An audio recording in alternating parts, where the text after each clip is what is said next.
வேதாகமத்தை எடுத்துக்கொள்வோம். ஒரு பாகத்தை வாசிக்க கேட்கப் போகிறோம். யோவான் 6ஆம் அதிகாரம் 53 59 வரைக்கும். அதற்கு இயேசு அவர்களை நோக்கி, நீங்கள் மனுஷகுமாரனுடைய மாம்சத்தை புசியாமலும் அவருடைய இரத்தத்தை பானம் பண்ணாமலும் இருந்தால் உங்களுக்குள்ளே ஜீவனில்லை என்று மெய்யாகவே மெய்யாகவே உங்களுக்கு சொல்லுகிறேன். என் மாம்சத்தை புசித்து என் இரத்தத்தை பானம் பண்ணுகிறவனுக்கு நித்திய ஜீவன் உண்டு. நான் அவனை கடைசி நாளில் எழுப்புவேன்.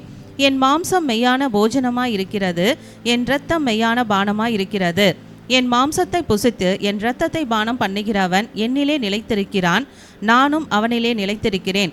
ஜீவனுள்ள பிதா என்னை அனுப்பினது போலவும் நான் பிதாவினால் பிழைத்திருக்கிறது போலவும் என்னை புசிக்கிறவனும் என்னாலே பிழைப்பான். வானத்தில் இருந்திறங்கின அப்பம் இதுவே.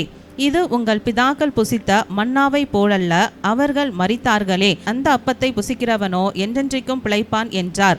1 கொரிந்தியர் 11ஆம் அதிகாரம் 23 31 வரைக்கும் வாசிக்க கேட்போம்.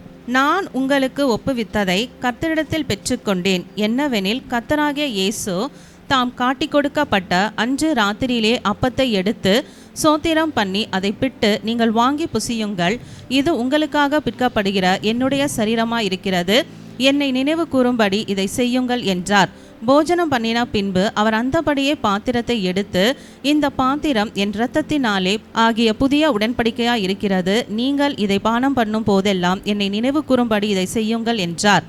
ஆகையால் நீங்கள் இந்த அப்பத்தை புசித்து இந்த பாத்திரத்தில் பானம் பண்ணும் போதெல்லாம் கர்த்தர் வருமளவும் அவருடைய மரணத்தை தெரிவிக்கிறீர்கள். இப்படி இருக்க, எவன் அபாத்திரமாய் கர்த்தருடைய அப்பத்தை புசித்து அவருடைய பாத்திரத்தில் பானம் பண்ணுகிறானோ அவன் கர்த்தருடைய சரீரத்தையும் இரத்தத்தையும் குறித்து குற்றமுள்ளவனாயிருப்பான். எந்த மனுஷனும் தன்னைத்தானே சோதித்தறிந்து இந்த அப்பத்தில் புசித்து இந்த பாத்திரத்தில் பானம் பண்ண கடவன். எண்ணத்தினாலெனில், அபாத்திரமாய் போஜனம் பானம் பண்ணுகிறவன் கர்த்தருடைய சரீரம் இன்னதென்று நிதானித்து அறிந்ததினால் தனக்கு ஆக்கினை தீர்ப்பு வரும்படி போஜனபானம் பண்ணுகிறான். இது நிமித்தம் உங்களில் அநேகர் பலவீனரும் வியாதி உள்ளவர்களுமாய் இருக்கிறார்கள், அநேகர் நித்திரையும் அடைந்திருக்கிறார்கள். நம்மை நாமே நிதானித்து அறிந்தால் நாம் நியாயத்தீர்க்கப்படும். இந்த 2 பாகத்தை வேதாகமத்தில் தெளிவாக திருவிருந்தை குறித்து நாம் பார்க்கிறோம். நாம் திருவிருந்தை வழக்கமாக எடுத்துக்கொண்டே இருக்கிறோம்.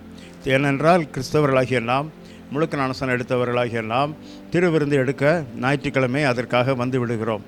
ஆனால் திருவிருந்தை அம்சத்தை ஆழமாய் தியானிக்க வேண்டும், தியானம் அதிகமாக இருக்க வேண்டும். அந்த யோவான் 6ஆம் அதிகாரம் 53 59 வரைக்கும், 1 கொரிந்தியர் 11ஆம் அதிகாரம் 23 31 வரைக்கும் இந்த 2 பாகத்தை நாம் வாசிக்கும் பொழுது திருவிருந்தை குறித்து ரொம்ப தெளிவாக இருக்கிறது. ஏனென்றால் நாம் திருவிருந்தை எடுக்கிறது யாருடைய மாம்சம்? கர்த்தருடைய இயேசு கிறிஸ்துடைய மாம்சம். யாருடைய இரத்தத்தை பானம் பண்ணுகிறோம்? இயேசு கிறிஸ்துடைய இரத்தத்தை நாம் பானம் பண்ணுகிறோம். எனவே நம்முடைய சரீரம் அவருடைய சரீரம், நம்முடைய இரத்தம் அவருடைய இரத்தம். எனவே நாம் அவருக்குள், அவர் நமக்குள். எப்பேற்பட்ட கிருபை நமக்கு அருளுகிறார் என்று பாருங்கள். உண்மையான திருவிருந்தை எடுக்கிறதுக்கு முன்பாக நம்மை நாமே ஆராய்ந்து பார்த்து நிதானித்து நம்மை நாமே சோதித்து அறிந்து, இதில் பானம் பண்ணுவதற்கு எனக்கு தகுதி இருக்கிறதா, எடுப்பதற்கு எனக்கு தகுதி இருக்கிறதா என்று நீ நிதானித்து அறிந்து எடுக்க வேண்டும். ஏனென்றால் இன்றைக்கு நம்ம ஏனோ தானோ என்று எடுக்கிறது நிமித்தமாக அநேக சாபங்களுக்கு உட்படுத்துகிறோம். ஜாக்கிரதையாக இருக்க வேண்டும். ஏனென்றால் இந்த திருவிருந்து இயேசு கிறிஸ்துடைய இரத்தம் என் இரத்தத்தோடு இணைகிறது, இயேசு கிறிஸ்துடைய மாம்சம் என் மாம்சத்தோடு இணைந்து விடுகிறது. எவ்வளோ பேரின்ப பாக்கியமாக இருக்கிறது. நீ எந்த அளவுக்கு திருவிருந்து இன்றைக்கு எடுக்கிறாய், நீ எந்த நிலைமையில் எடுக்கிறாய், நீ ஆராய்ந்து பார்த்து எடுத்தாயா அல்லது நிர்விசாரமாக அபாத்திரமாக எடுக்கிறாயா என்பது கர்த்தர் அறிவார். பிசாசுக்கும் தெரியும். நீ சும்மா சாம்பிளுக்கு தான் போய் திருவிருந்து எடுத்துகிட்டு வந்திருக்க, நீ ஊரை ஏமாத்துற மாதிரி பண்ணியிருக்க. நம்ம ஜாக்கிரதையாக இருக்க வேண்டும். உண்மையான நம் திருவிருந்தை எந்த அளவுக்கு நாம் எடுக்கிறோம் என்று யோசித்து பாருங்கள். இப்போ என் சரீரம் சாதாரண சரீரம் இல்லை, என் சரீரம் இயேசு கிறிஸ்துடைய சரீரம். என்னுடைய இரத்தம் இயேசு கிறிஸ்துடைய இரத்தம். எவ்வளோ பேரின்ப பாக்கியமாக இருக்கிறது பார்த்தீங்களா? நம்ம உடம்பு பார்க்கிறபடி உடம்பல்ல, இயேசு கிறிஸ்துடைய உடம்பு, இயேசு கிறிஸ்துடைய சரீரம். அந்த வல்லமையோடு நீங்கள் இருப்பீர் என்றால் நாம் எந்த குறித்தும் பயப்பட வேண்டிய அவசியமே இல்லை.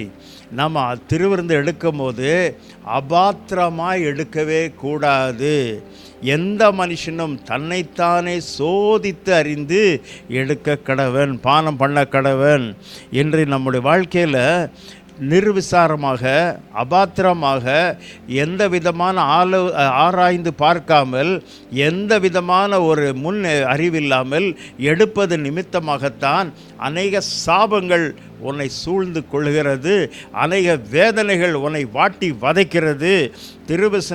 திருவிருந்தை அபாத்திரமாய் எடுத்தவர்கள் திருவிருந்தை எடுத்த உடனே பெரிய ஆபத்தில் சிக்கிவிட்டார்கள்.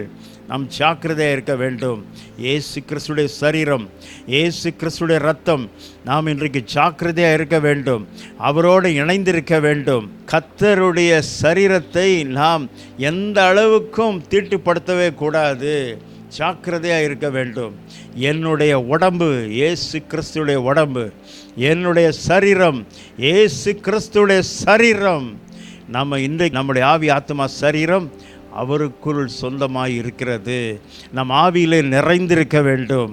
எனக்கு அன்பான சகோதரனே, சகோதரியே, கடைசி மணி நேரத்திலே நாம் வாழ்கிறோம். கடைசி மணி நேரத்தில் வாழ்கிறோம். உலகம் முழுவதும் பிசாசினுடைய கிரியைகள் நாளுக்கு நாள் உச்சகட்டத்தை அடைந்து விட்டது. ஆனாலும் கர்த்தருடைய கிருபையினாலே நான் இந்த விடுதலையின் ஊழிய காரியத்தில் நான் ஈடுபட்டு கொண்டு வருகிறேன். காரணம், அவருடைய இரத்தம் என்னுடைய இரத்தத்தோடு இணைந்திருக்கிறது. அவருடைய சரீரம் என் சரீரத்தோடு இணைந்திருக்கிறது. இந்த அனுபவத்தோடு நம்ம இருப்போம் என்றால், இந்த முழு நிச்சயத்தோடு நீ வாழ்ந்தால், முழு நிச்சயத்தோடு நீ இருந்தால், எவ்விதமான தீய கிரியைகள் உன்னை தாக்கவே முடியாது என்பது திட்டவட்டமாக அறிந்து கொள்ளுங்கள். யாரும் உன்னை தொடவே முடியாது, யாரும் பக்கத்தில் வரவே முடியாது, ஒருவரும் உனக்கு எந்த தீமையும் செய்ய முடியவே முடியாது என்று திட்டவட்டமாக அறிந்து கொள்ளும். அவன் செஞ்சிட்டான், இவன் செஞ்சிட்டான், ஒன்றும் செய்ய முடியாது, ஒன்றுமே பண்ண முடியாது, எந்த பயலும் பண்ண முடியாது. காரணம், நான் அவருக்குள், அவர் எனக்குள், நான் அவரோட, அவர் என்னோட.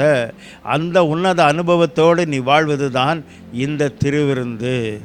இந்த திருவிருந்து நம்ம எப்படி இருக்கிறோன்னு சற்று சிந்திக்க வேண்டும். நான் நிதானித்து எடுக்கிறேன்னா, ஏதோ வந்துட்டேன் எல்லாரோட நானும் ஒன்று எடுக்கலாம், அது இல்லை. நம்மை நாமே ஆராய்ந்து பார்ப்போம். இந்த திருவிருந்துக்கு முன்பாக நாம் ஆராய்ந்து பார்க்க வேண்டும், நிதானிக்க வேண்டும். நம்மை நாமே பார்ப்போம். கர்த்தாவே, நீர் என்னை காண்கிற தேவன், நீர் என்னை அறிகிற தேவன், என் உள்ளந்திரியங்கள் எல்லாவற்றையும் நீர் அறிந்திருக்கிறீர். கர்த்தர் நம்மோடு கூட இருக்கிறபடினால் அது எவ்வளோ பெரிய ஆசீர்வாதம் தெரியுமா? எவ்வளோ பெரிய பேரின்ப பாக்கியமாக இருக்கிறது பாருங்கள். நம்ம ஆண்டவருடைய சரீரத்தை எந்த காரணத்தை கொண்டும் தீட்டுப்படுத்தவே கூடாது. ஆனால் மனுஷன் முகத்தை பார்ப்பான், கர்த்தரோ இருதயத்தை பார்க்கிறார். இருதயமோ மகா திருக்குள்ளதும் கேடு உள்ளதாக இருக்கிறது. நம்மை நாமே ஆராய்ந்து பார்க்க வேண்டும். நம்மை நாமே எப்படி இருக்கிறோம் என்று சிந்திக்க வேண்டும். நான் கர்த்தருடைய காரியத்தில் தகுதி உள்ளவனாக இருக்கிறேனா? கர்த்தருடைய காரியத்தில் நான் உண்மையாக இருக்கிறேனா? ஆண்டவருடைய பிள்ளையாய் நான் இருக்கிறேனா? ஜாக்கிரதையாக இருக்க வேண்டும். எனக்கு அன்பானவர்களே, கடைசி மணி நேரத்தில் வாழ்ந்துட்டுருக்கோம். கடைசி மணி நேரத்தில் இருக்கிறோம். கடைசி நேரத்தில் நாம் இருந்துக்கிட்டு இருக்கிறோம். பிசாசுக்கு தெரியும் யாருக்குள்ள பரிசுத்தாவி இருக்குது, யாருக்குள்ள பரிசுத்தாவி இல்லை, யாருக்குள்ள உண்மையான இயேசுவின் ரத்தம் இருக்குது, யாருக்குள்ள இயேசுவின் ரத்தம் இல்லை, யாருடைய சரீரத்தோடு இயேசுவின் சரீரம் இணைந்திருக்கிறது, யாருடைய சரீரத்தோடு அவர் இணையவில்லை என்பது அவனுக்கு நன்றாக தெரியும். நாம் உலகத்தை ஏமாற்றி விடலாம், பிசாசை ஏமாற்ற முடியாது. ஒருத்தன் மாட்டிக்கிட்டான்னா அவ்வளோதான், அவன் கதை முடிஞ்சிட்டு. நம்ம எந்த நிலைமையில் இருக்கிறோம்? என் சரீரம் இயேசுவின் சரீரம், என்னுடைய ரத்தம் இயேசு கிறிஸ்துடைய ரத்தம். அந்த வல்லமையோடு இணைய வேண்டும், அந்த வல்லமையோடு நாம் செயல்பட வேண்டும். எனக்கு அன்பானவர்களே, உண்மையான உன் சரீரம் இயேசுவின் சரீரத்தோடு இருக்கிறதா? உன்னுடைய ரத்தம் இயேசுவின் ரத்தத்தோடு இருக்கிறதா? சந்தோஷமாக இருக்கலாம். நீதிமான் சிங்கத்தை போல் தைரியமாக இருப்பான். ஹல்லேலூயா. நீதிமான் சிங்கத்தை போல் தைரியமாக இருப்பான். கர்த்தருக்குள் திருவிருந்து எடுப்பது எதற்காக? இன்று நான் அவரோடு இருக்க போகிறேன். அவர் எனக்குள் வரப்போகிறார். அவர் உனக்குள் வருவதற்கு நீ 100% இடம் கொடுத்து விட்டாயா? நீ முழுமையாக ஒப்புரவாகி விட்டாயா? கர்த்தரிடத்தில் முழு மனதோடு நீ மனம் திரும்பி விட்டாயா? உன்னிடத்தில் எந்த விதமான கர்த்தருக்கு பிரியமில்லாத காரியத்தில் இருக்கும் என்றால் கர்த்தர் உன் கூட இருக்கவே மாட்டார்னு திட்டவட்டமாக அறிந்து கொள்ளுங்கள். நாம் பரிசுத்தமாக இருந்தால் அவர் நம்மோடு இணைந்திருப்பார். நீ அசுத்தமாக இருந்தால் அவர் உன்னை விட்டு விலகி விடுவார். திருவிருந்து என்ன என்பது அவரோடு ஐக்கியப்படுகிற அடையாளம். அவரோடு இணைந்து விட்டேன் என்பது நான் உறுதியாக வெளிப்படுத்துகிற ஒரு காரியமாக இருக்கிறது. அவருடைய ஆசீர்வாதத்தை நாம் பெறுவதற்காகத்தான் யோவான் 6 அதிகாரம் 53 59 வரைக்கும், நான் அவருக்குள் அவர் எனக்குள், என் ஜீவன் அவருக்குள் அவர் ஜீவன் எனக்குள். எவ்வளோ பேரின்ப பாக்கியமாக இருக்கிறது பாருங்கள். இந்த அனுபவத்தோடு இந்த ஒப்பற்ற ஆசீர்வாதத்தை பெறுவதற்காகத்தான் கர்த்தர் உன்னையும் என்னையும் அழைத்திருக்கிறார்.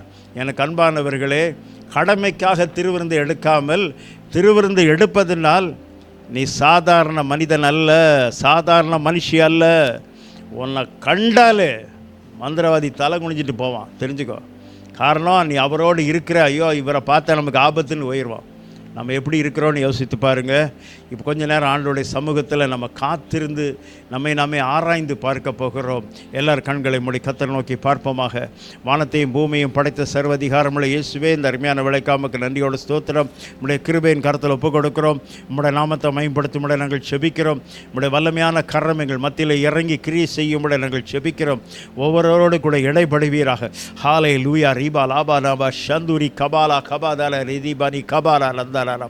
உம்முடைய வல்லமை இறங்கட்டும். எல்லாரும் வாயில திறந்து ஹாலே லூயா வாயை திறந்து ஆண்டவர்கிட்ட ஒப்புரவாகுங்க. கர்த்தரோடு இணைந்திருங்க. கர்த்தர் மேல் உன் பாரத்தை வைத்து விடு. அவர் உன்னை ஆதரிப்பார். நீதிமானை ஒருபோதும் தள்ளாட விட்டார். ஹாலே லூயா ரீபா லாபா ராபா ஷக்கரா ரந்தாலாபா. உம்முடைய வல்லமை. Thank you Jesus. ஹாலே லூயா. உண்மையான திருவிருந்து நான் தேவனோடு இணைகிற நேரம், கர்த்தரோடு இசைந்திருக்கிற நேரம், கர்த்தரோடு உலாவ போகிற நேரம், அவர் என் வாழ்க்கை முழுவதும் என்னோடு கூட வரப்போகிற இன்று அவருடைய சரீரம் எனக்குள், அவருடைய ரத்தம் எனக்குள். ஈராபாலா கமாராதாலாபா. வல்லமையை பெற்றுக்கொள்ளுங்கள். பரிசுத்தாவின் வல்லமையை பெற்றுக்கொள்ளுங்கள். ஊராபாலா கமாராதனா ரதி மலா கபாதானா ரதி நமோ சந்துரி கபாலா லந்தாலாபா. நீ பெற்றிருக்கிற அபிஷேகம் பெரியது. ரபதி மலா கபாதல ரிந்தி அந்தாலாபா. உம்முடைய வல்லமை. கர்த்தர் மேல் உன் பாரத்தை வைத்து விடு. அவர் உன்னை ஆதரிப்பார். நீதிமானை ஒரு போதும் தள்ளாட விட்டார். உன்னை காக்கிறவர் உறங்குறதும் இல்லை, தூங்குறதும் இல்லை. கர்த்தர் உனக்கு போதுமானவராய் இருக்கிறார். தேவனாகிய கர்த்தருடைய வல்லமையான கரம் இறங்குவதாக. ஹல்லேலூயா ரீபா லாபா ராபா ஷக்கரா லந்தாலாபா நீ கபாலா லந்தாலாபா. உம்முடைய வல்லமை இறங்கும்படியாக நான் ஜெபிக்கிறோம். ஆசீர்வதிப்பீராக. இயேசுவின் நாமத்தில் பிதாவே, ஆமென்.